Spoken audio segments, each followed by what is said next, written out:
les habitués, des personnes, des frères et sœurs qui viendront vous faire un sourire amical de bienvenue.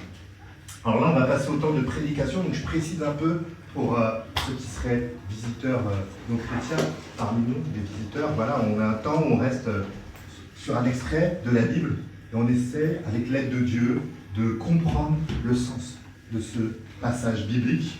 Et on prie aussi surtout qu'on puisse vivre, on vient de chanter, que nos cœurs soient des terres fertiles, donc que Dieu puisse produire des bons fruits de la parole que nous allons lire dans quelques instants. Des beaux fruits juteux, des beaux fruits visibles pour la nouvelle année. Alors on va commencer. Alors je ne sais pas si vous avez déjà trouvé dans votre boîte aux lettres une lettre qui ne vous est pas adressée. Je ne sais pas si vous avez. Donc vous voyez le nom du destinataire, ce n'est pas vous. Le nom l'adresse du destinataire, ce n'est pas la vôtre. Qu'est-ce que vous faites dans ces cas-là? Alors, le titre de notre série de prédications pour cette rentrée est « Lettre à un pasteur ». Lettre à un pasteur. Dieu voulant, nous ferons le parcours de la deuxième lettre que Timothée, un pasteur, a reçue. Donc on peut mettre la prochaine slide. Merci. Que Timothée, un pasteur, a reçue. Donc c'est une lettre très importante pour les pasteurs parce qu'elle permet de savoir à quel ministère ils sont appelés.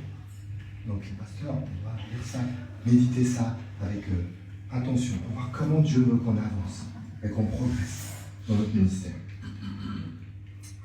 Mais si on n'est pas pasteur, peut-être qu'on peut se dire, mais cette lettre, elle ne nous est pas adressée, je ne suis pas pasteur. Il y a une erreur de destinataire là aussi. Et en fait, je vois au moins 3 raisons pour lesquelles il est pertinent pour nous d'écouter cela ce matin. 3 raisons, au moins. Peut-être vous en aurez d'autres. Première raison. Donc, sûrement, il y a des chances, on espère, que certains parmi nous seront appelés à être pasteurs ou responsables d'église dans les prochaines années. Donc, c'est important qu'ils méditent cela. Deuxièmement, c'est l'église dans son ensemble qui est appelée à choisir ou à confirmer le pasteur. Donc il est important que l'Église prenne ses décisions, pas juste en suivant ses émotions ou une expérience ou son vécu, non, en suivant la parole de Dieu. Et troisième et dernière raison, et pas la moindre, c'est qu'en fait le thème de cette épître, de cette lettre, de cette deuxième lettre de Timothée, c'est persévérer avec Dieu. Persévérer dans la grâce de Dieu. Et qu'on soit pasteur ou pas, on a des défis personnels. Qu'on soit pasteur ou pas, les défis de l'Église devraient nous concerner. Et c'est tentant face aux défis dans la vie qui sont des fois difficiles et fatigants, on peut comprendre, c'est tentant de vouloir des fois baisser les bras. Mais dans cette lettre, on est appelé à persévérer, pas par nos bras, par nos forces, mais dans la grâce de Dieu. Fortifiez-vous dans la grâce, comme il est écrit au chapitre 2. Alors juste une dernière précision sur cette lettre, avant d'entrer dans le vif du sujet. L'auteur de la lettre est l'apôtre Paul. Et il écrit à Timothée, donc un pasteur. En fait, on voit dans Acte 16 que Paul rencontre Timothée, un jeune homme qui sert Dieu. Et il voit le potentiel en lui. Et il voit, ça serait sûrement un futur pasteur.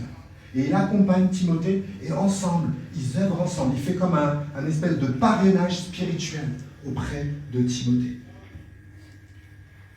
Et Paul écrit cette lettre à la fin de sa vie. C'est écrit explicitement au chapitre 4.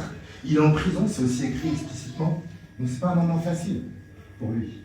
Et en plus de ça, on va voir dans la lettre, beaucoup qui œuvraient avec Dieu l'ont abandonné. Tellement de sujets de découragement. Mais Paul reste fidèle. Même à la fin de sa vie, il reste fidèle pour Dieu. Et il écrit cette lettre pour encourager Timothée à persévérer dans la grâce de Dieu. On va donc commencer cette lettre aujourd'hui. Donc on est dans 2 Timothée au chapitre 1, bien sûr, on commence par le début. On va voir les 5 premiers versets juste ce matin. Et on continuera notre parcours tout cet automne par la grâce de Dieu. Et le thème d'aujourd'hui, c'est les relations du pasteur. Quelle relation doit avoir le pasteur? Et on voit ça dans les 5 premiers versets. Donc je vous propose de passer à la lecture de 2 Timothée au chapitre 1, versets 1 à 5. Paul, apôtre de Jésus-Christ par la volonté de Dieu, chargé d'annoncer la vie promise par Dieu et accessible dans l'union avec Jésus-Christ. Salue Timothée, son cher enfant, que Dieu le Père et Jésus-Christ notre Seigneur t'accordent grâce, compassion et paix. Verset 3. Je suis reconnaissant envers Dieu que je sers avec une conscience pure à l'exemple de mes ancêtres, lorsque continuellement, nuit et jour, je fais mention de toi dans mes prières. Je me rappelle tes larmes et j'éprouve un vif désir de te revoir afin d'être rempli de joie. Je garde le souvenir de ta foi sincère, cette foi qui se trouvait déjà chez ta grand-mère Loïs et ta mère Eunice. À présent, elle habite aussi en toi, j'en suis pleinement convaincu. Voilà l'extrait de la parole de Dieu sur lequel nous allons nous arrêter ce matin. Je vous invite à la prière. Seigneur, on vient de chanter juste avant que ta parole est précieuse, Seigneur. Et on prie que tu nous accompagnes dans ce moment, Seigneur, que tu nous assistes par la puissance de ton esprit, pour moi, pour être un humble porte-parole, et pour chacun d'entre nous, pour saisir cette parole, Seigneur, et surtout, Seigneur, pour la vivre. Sans toi, nous ne pouvons pas la vivre, Seigneur. Tu es ce berger qui veut nous conduire dans une vie sans cesse renouvelée, Seigneur. Ouvre nos cœurs, Seigneur. Fais de nos cœurs des serres fertiles. Donne-nous l'humilité de l'écoute de tes Écritures, Seigneur. Amen. Amen. Les relations du pasteur. Donc on voit dès je ne sais pas comment vous vous présentez dès le début. Comment vous vous présentez lorsque vous écrivez un mail? Peut-être que vous dites je suis infirmier, je suis prof, il y a plein de profs parmi nous, ou je suis la maman d'eux, il y a plein de mamans. Je ne sais pas comment vous vous présentez quand vous écrivez un mail, comment vous commencez. Paul, verset 1, Paul, apôtre de Jésus-Christ. Jésus-Christ. C'est-à-dire, même si Paul était, pas apôtre, mais pasteur, il n'aurait pas dit, pas forcément, il aurait peut-être dit, mais il aurait été plus loin que juste s'arrêter sur « je suis pasteur de l'ami », etc., etc. Il serait vu, au plus profond de son être, pasteur de Jésus-Christ. Pasteur de Jésus-Christ. Paul, apôtre de Jésus-Christ, par la volonté de Dieu. C'est-à-dire que sa vocation ne vient pas de son charisme personnel ou de ses expériences passées ou parce que son papa était pasteur. Non, non, non, non. C'est Dieu qui l'a appelé. C'est Dieu lui-même. Et sa plus belle identité est en Christ. Est en Christ. Donc toutes ces relations sont en Christ. Et c'est le premier point pour ce matin, des relations centrées en Christ. Paul, apôtre de Jésus-Christ par la volonté de Dieu, chargé d'annoncer la vie promise par Dieu et accessible dans l'union avec Jésus-Christ. Dieu nous appelle à une vie relationnelle. Une vie relationnelle. Une vie relationnelle est celle à laquelle Dieu nous appelle à tous ceux qui sont unis à Jésus-Christ. Si vous êtes unis en Jésus-Christ, si vous êtes enfants de Dieu, Dieu vous appelle à une vie relationnelle. Une vie relationnelle. Et c'est cette vie relationnelle que Paul enseigne dans son ministère, où l'enseignement a une place centrale. C'est une vie relationnelle. Et c'est normal parce que notre Dieu est relationnel. Notre Dieu est relationnel. Et nous ne nous trompons pas sur ce terme-là. C'est-à-dire que Dieu, en fait, n'a pas besoin de nous. Ça peut vous choquer d'entendre ça. Dieu n'a pas besoin de nous. Il était déjà en relation de toute éternité avec son Fils. Donc quand Dieu crée l'homme, on voit dans les Genèse, avec Adam et Ève, pour bâtir une relation avec Dieu, c'est une faveur, c'est une grâce qu'il fait à l'être humain. Vous savez bien, Genèse 3, le péché nous a éloignés de Dieu. Le péché nous a éloignés de Dieu.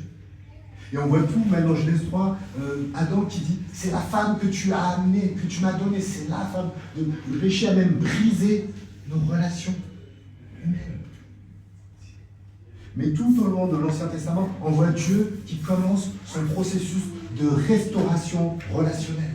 On voit déjà des exemples de plusieurs personnes qui ont une relation avec Dieu. Abraham, Moïse, Noé, pour en citer quelques-uns. On voit aussi, même entre les hommes de l'Ancien Testament et les femmes, de belles relations, de belles amitiés. Et cette semaine, David avec Jonathan, Ruth avec Naomi, de belles amitiés. Mais si on regarde globalement, la relation entre le peuple de Dieu dans l'Ancien Testament et Dieu, elle est brisée. Elle n'est pas telle que l'idéal qui était attendu. Et même la relation entre eux, le peuple de Dieu va se séparer, va se diviser. Et va être parfois si injuste l'un envers l'autre. Paul, chargé d'annoncer la vie promise par Dieu et accessible dans l'union avec Jésus-Christ. La relation entre Dieu et les hommes est possible uniquement grâce à Jésus-Christ. Lors de sa venue, Jésus est un être relationnel. Il ne s'est pas enfermé dans une grotte pour rester avec son Père. Non, pas du tout. Il allait au contact des autres. Il a participé à tellement de repas. On l'a même critiqué pour cela. Jésus, à un moment, a dit même, dans l'évangile de Jean encore, il n'y a pas de plus grand amour que de donner sa vie pour ses amis. Il n'y a pas de plus grand amour que de donner sa vie pour ses amis. Et Jésus n'est pas resté que dans les paroles. Il n'est pas resté que dans les paroles. Il s'est vraiment donné pour les autres dans ses relations.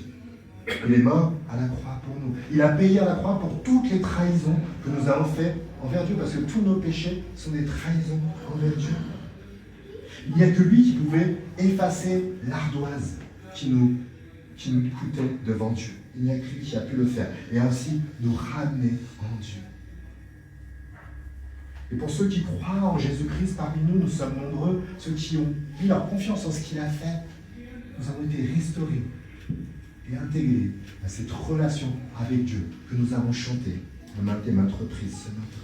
Et nous avons été intégrés dans une communauté dans laquelle nous sommes aussi en relation avec d'autres qui sont nos frères et sœurs. Donc que souhaiter à nos frères et sœurs, puisque nous avons des relations avec eux? Que leur souhaiter? Que souhaiter à nos frères et sœurs? La réussite, la santé, l'argent. Et c'est sympa, c'est des bonnes choses ça. Et plusieurs dans notre église passent une formation, je les vois là, ils sont parmi nous, et on se soucie d'eux. Et on prie pour leur réussite, pour cette formation. Si jamais je suis hospitalisé, merci beaucoup pour vos prières, chers frères et sœurs bien-aimés. Mais que souhaite Paul à son ami Timothée? Paul, apôtre de Jésus-Christ, verset 2, « Salue Timothée, son cher enfant, que Dieu le Père et Seigneur Jésus-Christ, notre Seigneur, t'accorde grâce, compassion et paix. » Une relation centrée en Christ. Quand nos aspirations pour nos frères et sœurs ne sont pas juste horizontales, elles sont bidimensionnelles. Que le Seigneur t'accorde grâce, compassion et paix.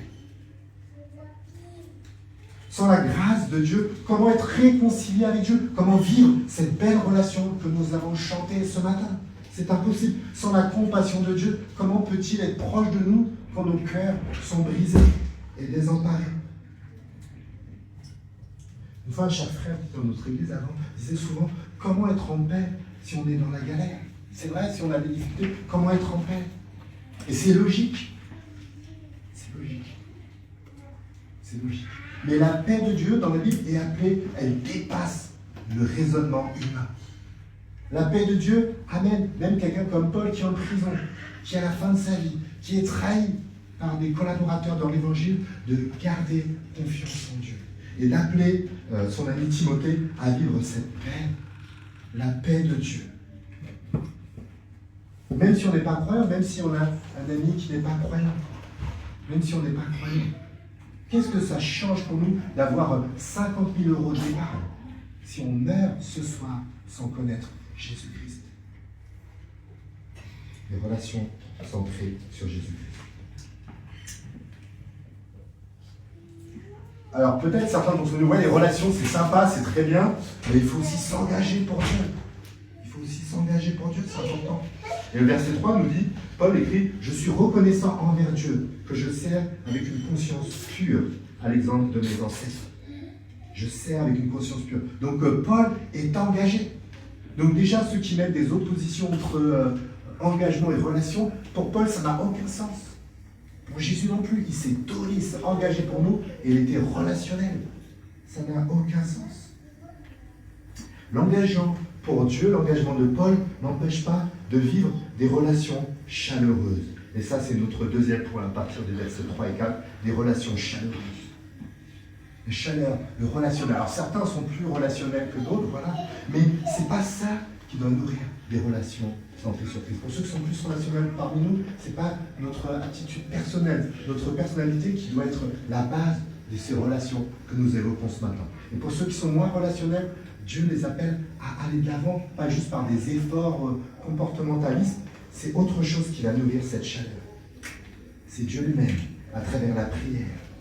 Regardez le verset 3. « Je suis reconnaissant envers Dieu que je sers avec une conscience pure, à l'exemple de mes ancêtres, lorsque continuellement, nuit et jour, je fais mention de toi dans mes prières. » Une chaleur relationnelle nourrie par la prière. Est-ce que vous priez pour vos frères et sœurs? Est-ce que vous priez pour vos frères et sœurs? Et Paul, c'est pas juste qu'il prie pour Timothée, il dit « Je suis reconnaissant envers Dieu lorsque, continuellement, nuit et jour, j'ai fait mention de toi dans mes prières. » On imagine Paul, merci Seigneur, merci pour Timothée, merci pour ce serviteur fidèle qui est toujours là et qui ne m'a pas lâché. Merci, merci. La prière de reconnaissance. Quand est-ce la dernière fois que vous avez remercié le Seigneur pour un frère ou pour une sœur?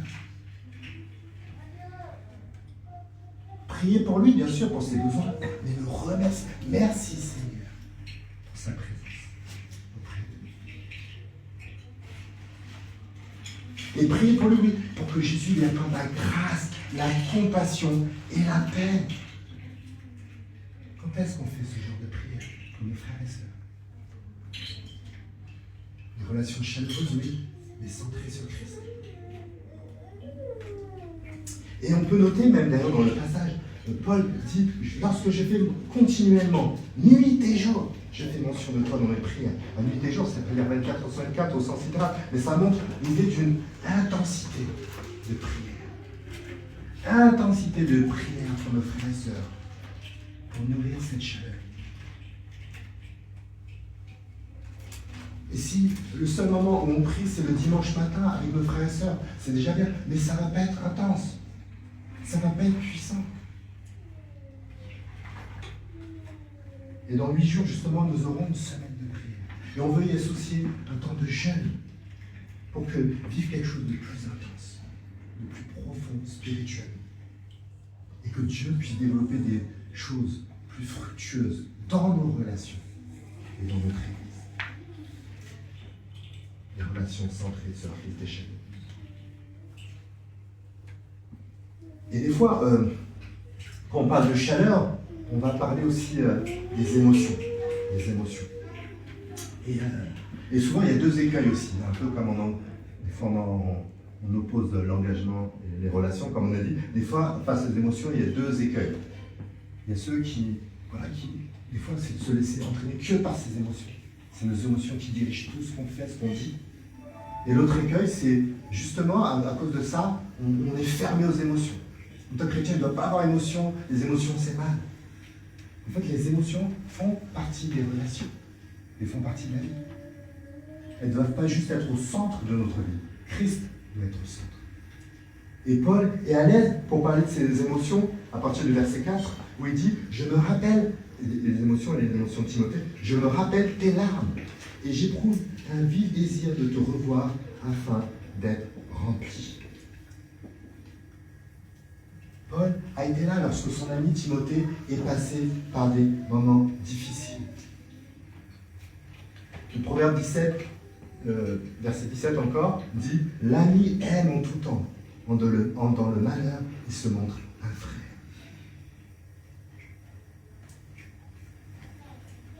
Et comment vous vous sentez quand quelqu'un pleure devant vous? Comment vous vous sentez? Paul a vécu ça avec Timothée, il a pleuré.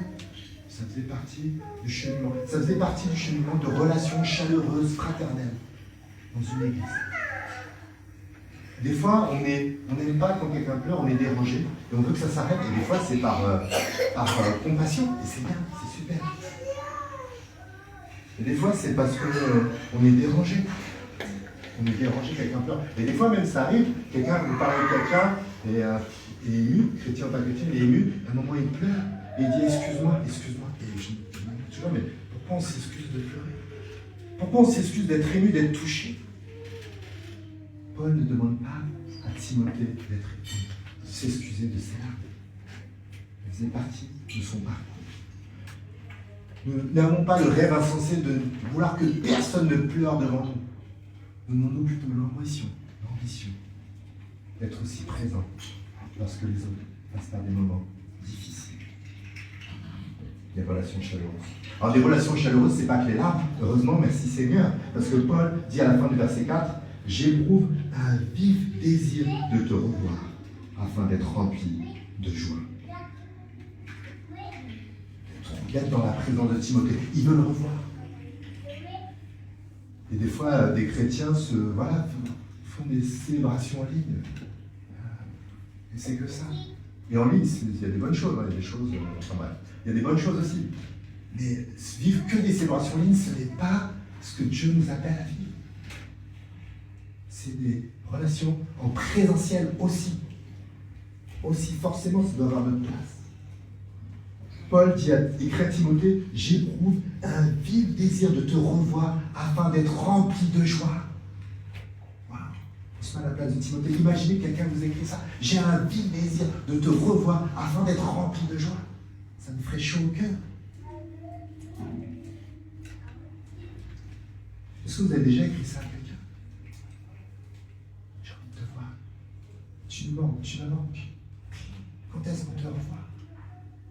Des relations chaleureuses, en présentiel. Pourquoi Paul veut revoir Timothée? C'est pas juste, il faut remplir les chaises, il faut que la salle soit remplie, c'est important le dimanche matin. C'est pour être rempli de joie. La joie. Si on a la joie fraternelle, la joie qui vient de l'Esprit de Dieu, du Saint-Esprit, elle fait partie du fruit de l'Esprit, cette joie de communion fraternelle. On a envie d'être présent avec nos frères et sœurs. Pas juste par Zoom ou par YouTube, par WhatsApp, mais présent en chair et en os. Et si on a cette joie d'esprit, cette joie chaleureuse, venir de temps en temps le dimanche matin, ça ne veut pas nous satisfaire, parce qu'on veut vivre cette joie, on veut être rempli de la joie de Dieu. Et même les rencontres en semaine, Et tellement cette joie de l'esprit nous anime, on organise nos semaines, nos conséquences. Des relations centrées sur le Christ. Et des relations chaleureuses. Et quand on dit ces relations chaleureuses, quand on dit ces relations centrées sur Christ, alors c'est plusieurs slides après, le dernier point, des relations, encore la suivante, des relations communicatives. En verset 5. Communicatives. Parce que ce type de relation centrée sur Christ, chaleureuse, va forcément nous entraîner à communiquer notre foi. Verset 5. Je garde le souvenir de ta foi sincère, cette foi qui se trouvait chez ta grand-mère Loïs et ta mère Eunice. À présent, elle habite aussi en toi. J'en suis pleinement convaincu. Donc la mère et la grand-mère de Timothée, quand il était enfant, lui ont communiqué la parole de Dieu. Et là, ce n'est pas des stipulations qu'on pourrait croire de ce passage. C'est vrai qu'on pourrait croire ça, c'est logique. Mais c'est aussi dit explicitement au chapitre 3. Donc un verset suivant, il doit être affiché après. Pour toi, c'est Paul qui écrit à Timothée au chapitre 3, on verra ça plus tard. Pour toi, reste attaché à tout ce que tu as appris et reçu avec une entière conviction. Tu sais de qui tu l'as appris. Et que depuis ton enfance, tu connais les saintes écritures. Elles peuvent te donner la vraie sagesse qui conduit au salut par la foi en Jésus-Christ. On peut remettre la slide suivante. Voilà le ministère. Imaginons Loïs, Eunice, la mamie et la mère de Timothée, qui ont enseigné Timothée la parole de Dieu enfant. Ils l'ont enseigné, peut-être qu'ils étaient découragés des fois quand ils voyaient leur enfant qui fait des bêtises. Ouais, c'est pas gagné encore. Ils ont persévéré, ils ont enseigné. Et voilà le résultat par la grâce de Dieu. Timothée sert Dieu. Timothée pasteur. Quel encouragement. Quel encouragement pour les mamies parmi nous. Il y en a certaines. Quel encouragement pour les mamans parmi nous. Et pour les papas aussi, bien sûr, qui ont un rôle aussi essentiel, fondamental dans tout ça. Quel encouragement aussi de manière secondaire pour notre équipe enfance. Voir la persévérance en enseignant la parole de Dieu aux enfants. Les fruits. Peut-être un futur pasteur parmi les enfants de l'Église. Gloire à Dieu. Gloire à Dieu. Et c'est un encouragement aussi peut-être à un futur recrue pour venir épauler cette équipe qui a besoin de renfort. Dieu peut faire des choses merveilleuses. Depuis cette année un peu plus en contact avec Ruben, l'un des pasteurs de l'année, et il disait lors de notre entretien qu'on a eu la dernière fois, que lorsqu'il était enfant, c'est notre chère Claire qui l'enseignait. Wow. Merci, gloire à Dieu pour cette longévité de service pour notre chère Claire auprès des enfants. Et gloire à Dieu pour son œuvre. Et là, je vois certains déjà peut-être dire, ouais, parler de la foi, enseigner la foi, parler de la parole de Dieu aux autres, aux enfants, aux adultes, c'est bien, mais ce qui compte, c'est la vivre. Il faut qu'il la vive. Et presque, ils auront un peu plus loin, parler de la foi, c'est pas important, l'important, c'est de la vivre. Et bien sûr qu'il faut la vivre, on va revenir dessus. Quand on parle de communiquer la foi, il y a aussi ça, bien sûr, on va revenir dans un instant. Mais qu'est-ce que Dieu dit dans sa parole, le verset suivant qui va être affiché? La foi est du message que l'on entend. Et ce message vient de la parole de Dieu. Nous sommes appelés à partager la parole de Dieu. Pour que Dieu l'utilise. Nous communiquons la foi, mais c'est Dieu qui l'a fait naître. Grâce aux paroles que nous pourrons dire. Mais évidemment, on est appelé à vivre la foi. Verset 5, je relis verset 5. Je garde le souvenir de ta foi sincère. Cette foi qui se trouvait déjà chez ta grand-mère Aloïse et ta mère Eunice. À présent, elle habite aussi en toi. J'en suis pleinement convaincu. Quand on voit comment Paul rédige ça, on voit que la foi de sa mère, de sa grand-mère, sa foi, elle est visible. Paul en est pleinement convaincu, il n'y a pas de doute. Les parents sont appelés à enseigner et à vivre l'évangile et la parole de Dieu au milieu de leurs enfants. Et évidemment. Moi, je travaille à mi-temps comme prof dans un collège. Et comme chaque année, il y a des nouveaux collègues qui arrivent et on discute et tout, on échange. Et il y a toujours un moment cette question, mais pourquoi tu travailles à mi-temps au collège? Et je suis habitué là-dedans. Et je réponds, ben voilà, l'autre mi-temps, je suis pasteur de l'église. Alors, les visages varient en fonction de la réponse. Voilà. Enfin bref. Mais au-delà de cette étiquette qu'ils vont coller sur mon front maintenant, ils sont appelés à voir la foi. Qu'est-ce que mes relations avec eux pendant toute l'année scolaire, mes relations avec les élèves vont communiquer de cette foi. Et je prie aussi qu'on ait des conversations privées, hein. Bien sûr. Je pourrais leur parler de ma foi cette année. Que Dieu fasse grâce de la communiquer par ma vie, par ma relation avec eux, et de la communiquer aussi par les paroles. Aucune opposition dans les yeux du Seigneur. Alors juste 2 pistes concrètes pour avancer, pour finir cette prédication. 2 pistes concrètes, elles vont être affichées juste après. Première piste, donc prendre du temps pour prier pour les autres. Prendre du temps pour cette nouvelle année. Prendre du temps pour prier les autres. Il n'y a pas de mal à prier pour soi, bien sûr, hein, il n'y a pas de souci continu, mais prendre du temps pour prier pour les autres. Pour leurs problèmes, bien sûr, pour leurs défis, mais prie aussi que Jésus leur accorde grâce, compassion et paix. Prie aussi pour ça. Et en priant comme ça régulièrement, de manière intense, ça va transformer nos relations fraternelles. On va avoir des fruits merveilleux. Essayons ça et on va voir. Et deuxième point, dire ta joie de voir les autres. Dire ta joie. Tu es content de les voir. Tu es content de leur présenter. Dis-le. Tu es pudique, je le sais, je le sens intérieurement. Il y a un proverbe aussi qui dit mieux vaut un reproche ouvert, proverbe 27, 25, qu'une amitié cachée. Montre clairement ton affection.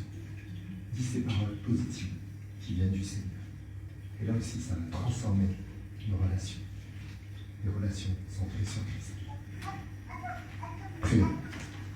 Seigneur, merci pour ton amour pour nous. Merci, Seigneur, parce que c'est toi le premier qui est venu à notre rencontre, Seigneur. Et tu as transformé nos vies un jour, Seigneur. Chacun individuellement, tu nous connaissais et tu es venu nous rencontrer pour la plupart parmi nous, Seigneur. Merci pour cela. Merci pour cette grâce. Merci pour cette relation éternelle, Seigneur.